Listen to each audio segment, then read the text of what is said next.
What's up, guys?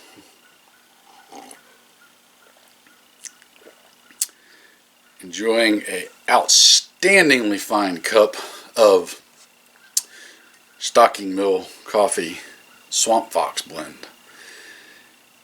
Oh my God.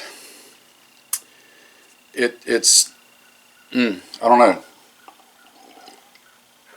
It's almost like being kissed by angels.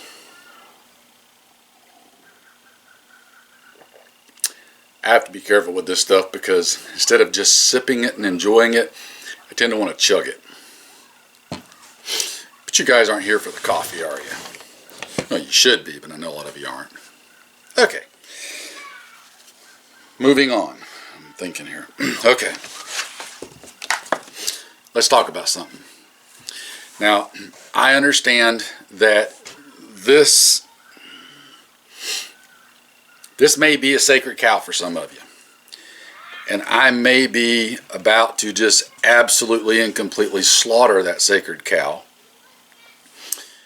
And I don't mean to, but at the same time, I kind of do.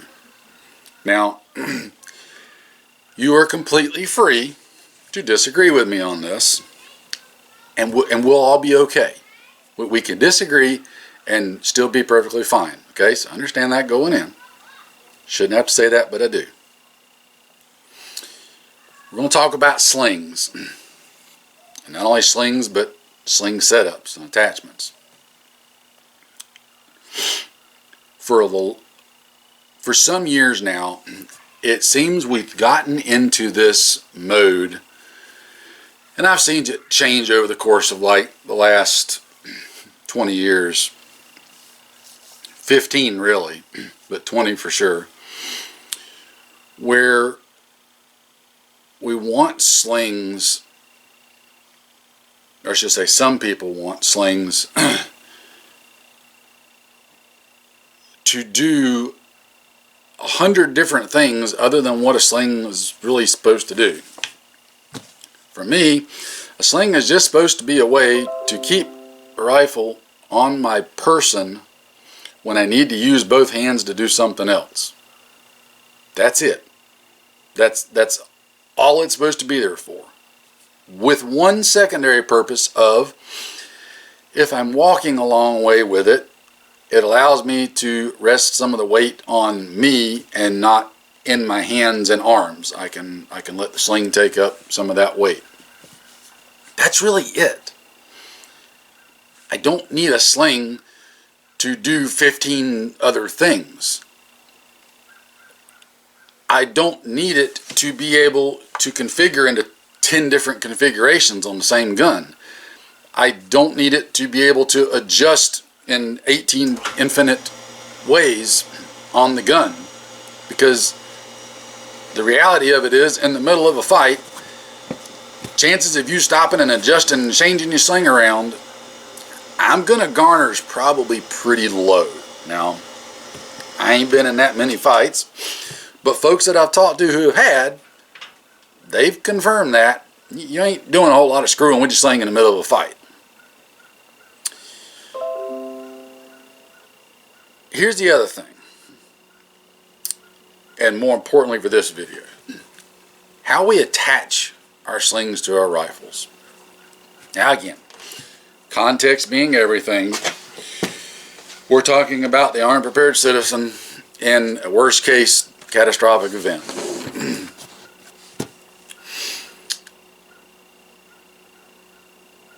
You want your sling to be attached to your rifle and not coming off real easy. You want the sling to be quiet. That's kind of the two primary things, right? I'm not worried about how quickly I can undo the sling and get it off the gun. I can't think of a situation where I'm going to be in a hurry to get the sling off of the gun. If I'm having to sit and do something with it, I can take my time and take it off.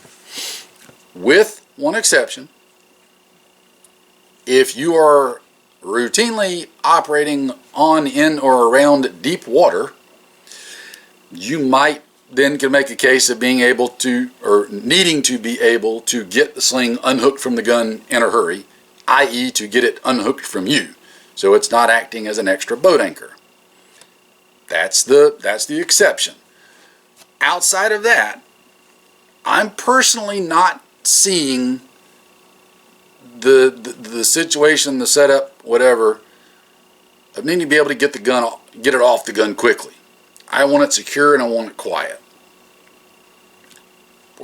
Bear with me, we're getting somewhere here. You got to have the attention span greater than that of an armadillo to be here. We have long since went to all kind of different methods of attaching and detaching slings from our weapons. The most common one is probably the ubiquitous QD swivel. I've used them for years. I still have guns with them on there. But what I'm finding is more and more people that I've talked to who have had first-hand experience with this, or personally know someone who has had first-hand experience with this, of over time and a lot of use, QD swivels failing on them at inopportune times and sending their rifle crashing to the ground. For various reasons, all of which we can get into, but I'm not going to right now. Just suffice it to say, it's enough that I consider it to having become a legit concern. Additionally, QD swivels will rattle and make noise. Now, yes, there's ways of inhibiting that to a point, but it still happens, right? It still makes noise. So, if you go back and look, I don't know, it's some months ago, I put up a video where I was trying out, and it went to these right here. I don't know if you could see it on the camera. These are the Q Sling Devils, and you attach them to your gun with 550 cord. In my case, I use a non-slip locking cord that's similar to 550 cord, and it lets you attach it. You can undo the loop and actually take it off relatively quickly and easily. I ran the same thing on the rear right here. Okay, I've been running this on my primary gun for quite a few months now, and am happy to report that it's holding up perfectly. Now, over time, I could potentially see the issue of having cordage, 550 cord, whatever, running through metal and it abrading on it, right? Realistically, though, this isn't sliding around and moving very much, if at all, okay? You would think it would, but it really doesn't. If that were to become a problem, it's something that with routine inspection I would be able to easily catch and notice ahead of time, and then promptly replace it with new cord. Simple as that. Good benefit of this is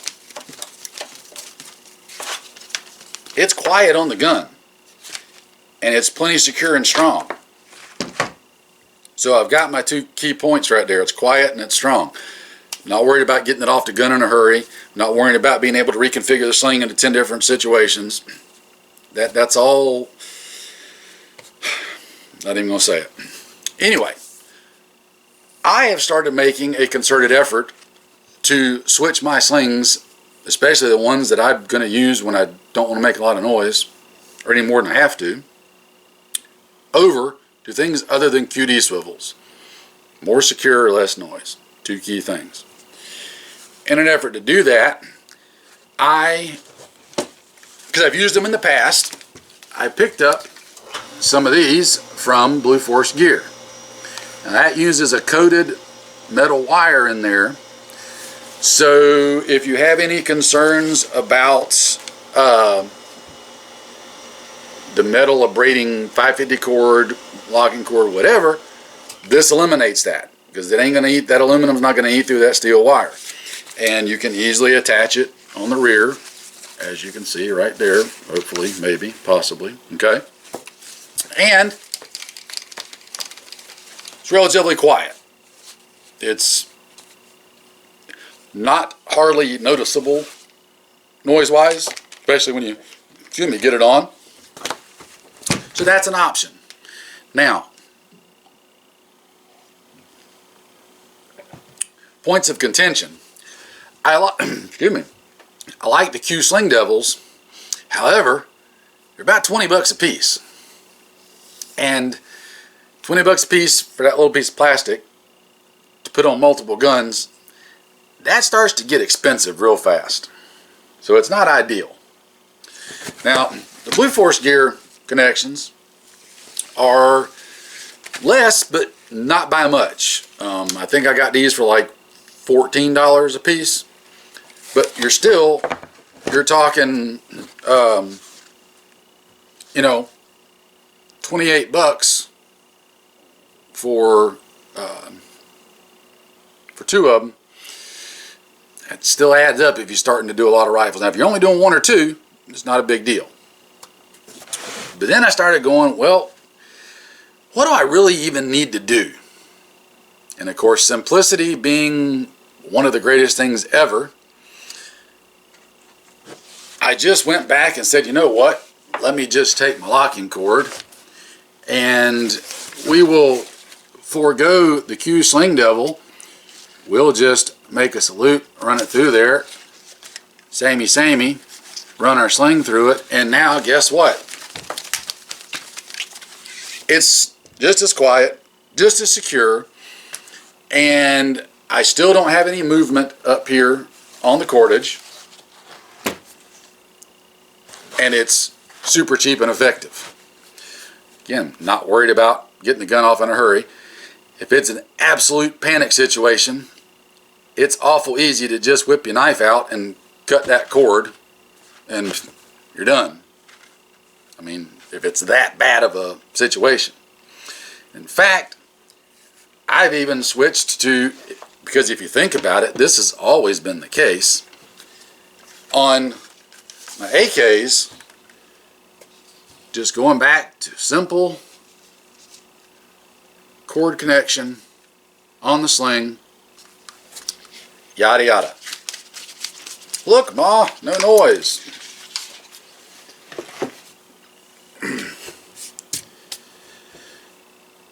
My advice, yours to take as you choose or choose not to, because it's worth exactly what you paid to hear it. Start thinking about ditching the noisy QD swivels. Start thinking about getting back simple, attaching your sling to your rifle so it's on there. If, this one right here, if I need to take this sling off, you know what I do? I unthread that through that tri-glide and I can take it right off the cord. It's as easy as that. It literally won't take me 30 seconds to do that. If I need to take it off for maintenance, whatever reason, right? If I gotta QD that sucker in a hurry, well, guess what? Flick, cut, it's off. Why are we overcomplicating the idea of having to have our sling be able to be super QD, quick, fast, in a hurry, removable, changeable? Really? I'm not finding a good argument for that. Now, I know every one of you can probably come up with a dozen different individual reasons that's that 0.0001% exception to the rule. I mean, we can come up with 1,000 different completely unlikely scenarios. But again, other than working around deep water, I'm just not seeing the reason to have the noisy QDs on there, or noisy buckles that bang into stuff and make noise either.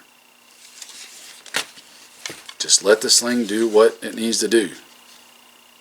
That's all. Have it so that you've got the ability to, I can lengthen this one and put it over bulkier clothes, say for cold weather, and then I can simply tighten it back up for back to normal use. That's all I want this one to do. It works better whenever I've got both hands and it's on you, but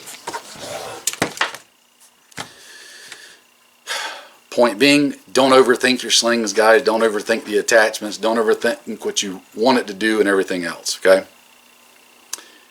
Above all, get out there, use your stuff, take care, train and practice, stay safe, and I will see you in another one.